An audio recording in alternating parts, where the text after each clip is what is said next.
माझं सौभाग्य भाग 17. दुसऱ्या दिवशी. माझं डोकं इतकं का दुखतं यार, काहीच कसं आठवत नाहीये मला. मधुरा, उठ बेटा, खूप उशीर झालाय. हे टेबलवर काय? नोट. गुड मॉर्निंग बच्चा, लिंबू पाणी घे आधी, मगच डोकं दुखायचं राहील. लव्ह यू, तुमचा अहो. ती लिंबू पाणी घेते आणि फ्रेश व्हायला निघून जाते. ती आल्यावर तिचं आरशासमोर उभं राहून आवरत असते. आईंची परवानगी मिळाल्यामुळे आता तिला साडीला सुट्टी होती. ती आपल्या तंद्रीतच आवरत होती. विक्रांत येऊन आंघोळ करून आला पण होता, तरी ती तशीच होती. काल काय झालं ह्याचा विचार करत. तिला तसं बघून ह्याला मस्करी करण्याचा मूड आला. नुकताच आंघोळ करून आल्यामुळे तो फक्त टॉवेलवर होता. त्याने तसंच तिला मागून हक केलं आणि गालावर किस केलं. त्याच्या अशा वागण्याने ती विचलित होऊन गेली. अहो, हे काय करताय? आणि जा आधी कपडे घाला, असे उघडे काय फिरताय? शी शी. बच्चा, रिअली? तूच तर रात्री सांगितलं होतंस ना. आणि तू जे रात्री करत होतीस ते मी दिवसा करतोय. आणि माझी बायको आहे, तिच्या समोर असं नाही फिरणार तर मग त्या बाकीच्या काकूंसमोर फिरू का? मी काय केलं रात्री? आणि आधी तुम्ही कपडे घाला. नाही, मी तर नाही घालणार. मी एक आज्ञाधारक नवरा आहे आणि जे माझी बायको सांगते ते मी सगळं ऐकतो. बच्चा, तुलाच माझी बॉडी रात्री बघायची होती ना. आणि तू तर रात्री मला सिड्यूस पण करत होतीस. मी कसं बसं कंट्रोल केलंय माझ्या जीवाला, माहितीये? मला वाटत होतं तुला अजून वेळ हवाय, पण जर तू तयार असशील तर मी पण आता तयार आहे. काय? कशाला? मी तुमची बॉडी कशाला बघू? तुम्हाला स्वप्न वगैरे पडलं असेल. हो का? स्वप्न तर स्वप्न. तो तिला स्वतःकडे फिरवून जवळ ओढतो. चढली तुला होती जानेमन, मला नाही. कीर्तीच्या बोलण्याला किती इन्फ्लुएन्स झाली होतीस तू, की तुला तुझ्या नवऱ्याचे बायसेप्स आणि बॉडी कशी आहे हे पण माहित नाही. So sad. वाटलं होतं वाईट, पण म्हणून काय मी तुमचे कपडे काढीन? शक्यच नाहीये, प्लीजच. आठवून देऊ? हा द्या. काय प्रूफ आहे तुमच्याकडे? हे बघ, माझ्या शोल्डरला. काल तिने किस करताना त्याच्या शोल्डरला दातांनी चावलं होतं. त्याचे निशाण होते. बच्चा, लव्ह बाईटच आहे ना? ते बघून तर तिने मोठा आवंढाच गिळला. आता माझं काही खरं नाही म्हणून. मग खात्री पटली की अजून प्रूफ हवेत तुला? नाही, नको, बस. सॉरी, ते काल मी चुकून, मला समजलंच नाही. म्हणजे कसं? तू जितका त्रास मला काल दिलायस ना, त्यासाठी इतकं छोटंसं सॉरी नाही. बात कुछ हजम नाही हो रही. मग काय हवंय तुम्हाला? ती अजूनही त्याच्या मिठीतच होती. पोटात गोळा येत होता तिच्या, की नशेत मी काय करून ठेवलं. अहो बोला ना, काय हवंय? आणि मला जाऊ देत ना, आई वाट पाहत असतील. असं कसं लगेच सांगा? मला विचार करावा लागेल ना. तू काल खूप छळ केलायस माझा. बिचारा मी. बरं, पण आत्ता तू जा. आई आधीच खूप चिडलीये. मी काय पनिशमेंट द्यायची आहे ते विचार करून सांगतो तुला. तोवर ऑल द बेस्ट. जा. ती बाजूला होऊन जाऊ लागते तसा विकी परत आवाज देतो. मधू. हां, गुड मॉर्निंग. तो तिच्या गालावर किस करून म्हणतो. आजपासून तू मला विक्रांतच म्हणत जा. छान वाटतं ऐकायला. आणि आई? नाही, नको, मला तर त्या कच्चं खातील. काल तर बिनधास्तपणे म्हणत होतीस, मग आता काय झालं?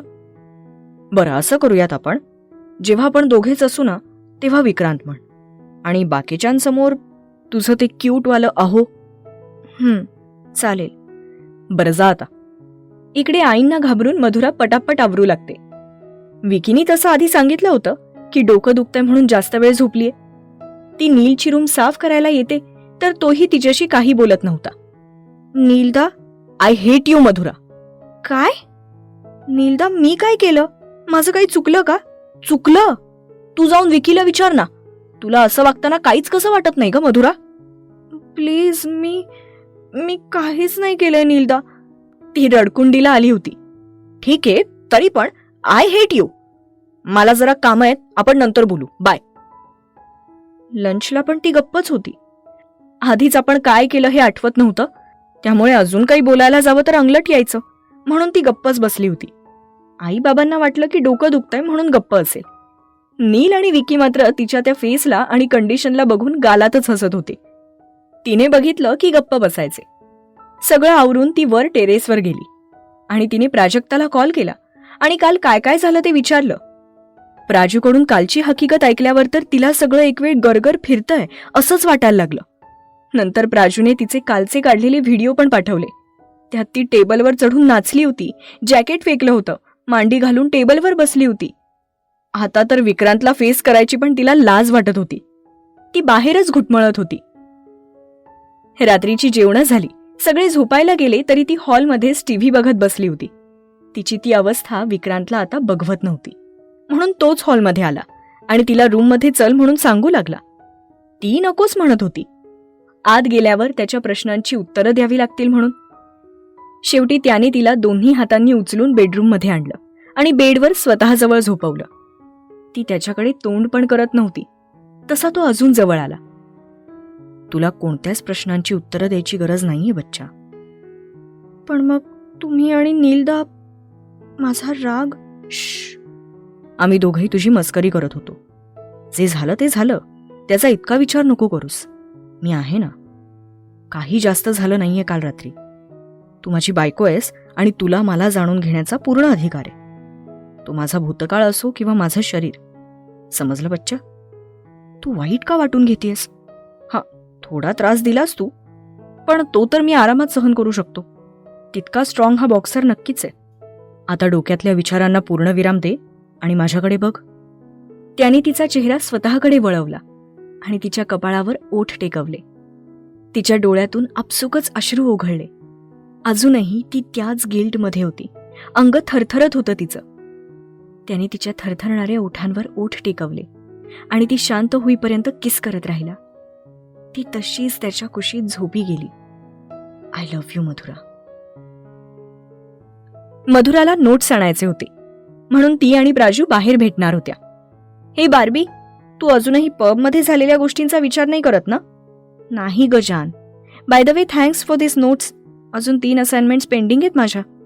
घरातल्या कामामुळे जमत नाही ग मला. कधी कधी वाटतं आता बास झालं हे शिक्षण.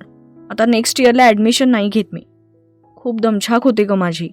कॉलेजला यायला ऑलमोस्ट मला 1 तास लागतो, म्हणून रोज नाही करतायत. तू नोट्स देतेस म्हणून चाललंय माझं नीट, नाहीतर उदोच होतं माझं. आज आणि उद्या काहीही करून लिहिते म्हणजे परवा सबमिट करता येईल.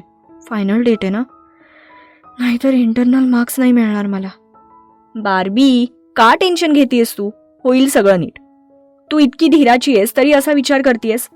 मी आणि आपला ग्रुप देतोय ना तुला नोट्स, मग झालं की. काही वाटलं तर कॉल करत जा. तुझे डाऊट्स आम्ही क्लिअर करत जाऊ, ओके? पण मग आज अचानक असं का बोलतीयस, कॉलेज बंद करते म्हणून? माहित नाही प्राजू, आज खूप कसतरी वाटतंय, टेन्स्ड वाटतंय. खूपच इमोशनल झाली होती ती आज. मम्मी पप्पांची खूप आठवण येते ग मला. वाढदिवसाच्या दिवशी भेटलो होतो, ते पण थोडाच वेळ. धड बोलता पण आलं नाही ग मला. पप्पांना पण बरं नव्हतं, पण सगळ्यांनी लपवलं माझ्यापासून. दादाचा कॉल आला होता सकाळी, तेव्हा चुकून त्याच्या तोंडून निघून गेलं. का ग प्राजू, मुलगी लग्न झाल्यावर इतकी परकी का होते? माझा काहीच अधिकार नाही का ग राहिला तिथे, फक्त पाहुणी म्हणूनच. मग मला असं लग्नच नकोय, जिथे मी माझ्याच घरच्यांपासून दुरावलीये. मला परत आधीसारखं जगायचंय ग. ती हुंदके देऊन रडतच प्राजूला सांगत होती. मम्मा, काकू, आजी, माझं सगळं काम करायचंय, मला काहीच करायला लागायचं नाही. दादा आणि पप्पा कडक होते, पण माझे सगळे हट्ट पुरवायचे. मग आता का ग मला पाहुण्यासारखं वागवतात? हक्काने काहीच सांगत नाही. आई कधी बोलल्या ना की मग मला वाटतं पटकन जाऊन आईच्या कुशीत रडावं. मागे मला काकू काही बोलली होती तर आई खूप भांडली होती तिच्याशी, पण आता मलाच नेहमी शांत, संयमी राहायला सांगते. ती तिचे हुंदकी आवरण्याचा आतोनात प्रयत्न करत होती. मी विचारलं दादाला मला का नाही सांगितलं म्हणून, तर म्हणे तुझी सासू ओरडली असती सारखा सारखा माहेरचा ओढा का म्हणून. मागे तुला येऊ वाटत होतं तेव्हा नाही म्हणाल्या होत्या त्या. मग तू किती दुःखी झाली होतीस. यावेळी असं झालं असतं तर. म्हणून म्हणून नाही सांगितलं म्हणे. मला ना प्राजू, कधी कधी सगळं असून पण खूप एकटं वाटतं ग तिथे. सासरी कितीही सुख असलं ना तरी माहेरची चटणी भाकरी पण गोड लागते. ऐकलं होतं हे, पण आता अनुभवतीये मी. लग्न झाल्यावर माहेरचं कुत्रं जरी आलं तरी आपलंसं वाटतं ग. तिचं बोलणं ऐकून प्राजूला पण रडू आवरलं नाही. बराच वेळ ती तशी रडत होती. मग तिने स्वतःला कसंबसं सावरून घेतलं. चल मी निघते आता, उशीर झाला तर आई ओरडतील परत. बार्बी, मी चालवते स्कूटी. तशी पण माझी बाईक आज आणली नाहीये. बस स्टॉपवर उतरते, मग तू जा. तुला जमेल का प्राजू? म्हणजे स्कूटी नाही ना झेपत तुला? बाईकची सवय आहे ना? होय Barbie, don't under estimate your Jaaneman. चल मागे बस. बरं चल. प्राजू बोलून तिचं मन हलकं करायचा प्रयत्न करत असते. पुढे जाऊन पाणीपुरी खायला घालून तरी ती शांत, रिलॅक्स फील करेल असं तिला वाटतं. म्हणून तिने टर्न घेतला आणि तेवढ्यात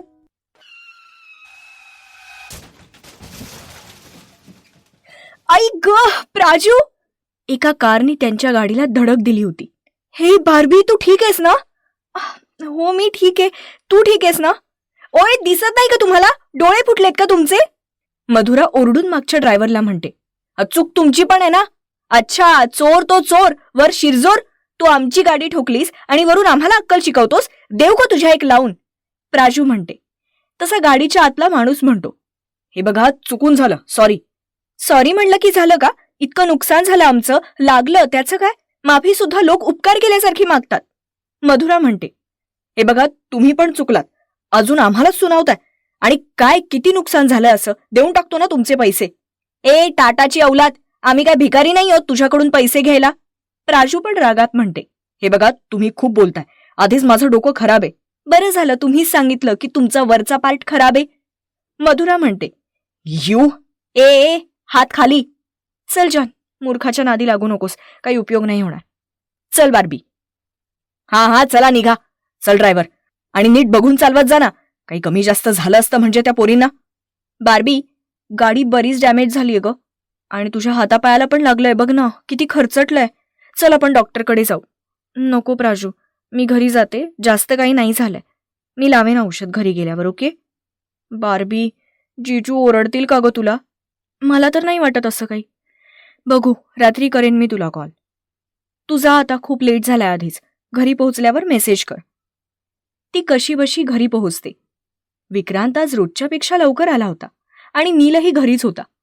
दोघं हॉलमध्ये गप्पा मारत होते. त्यांचं लक्ष नसताना ती हळूच बेडरूममध्ये जाऊ लागली. बच्चा, मेलीस मधुरा तू आता. काय झालं? तू अशी शांत शांत लपून का चाललीयस? ती तशीच पाठमोरी उभी राहते. काही नाही हो, लेट झाला ना, मग पटकन आवरून येते.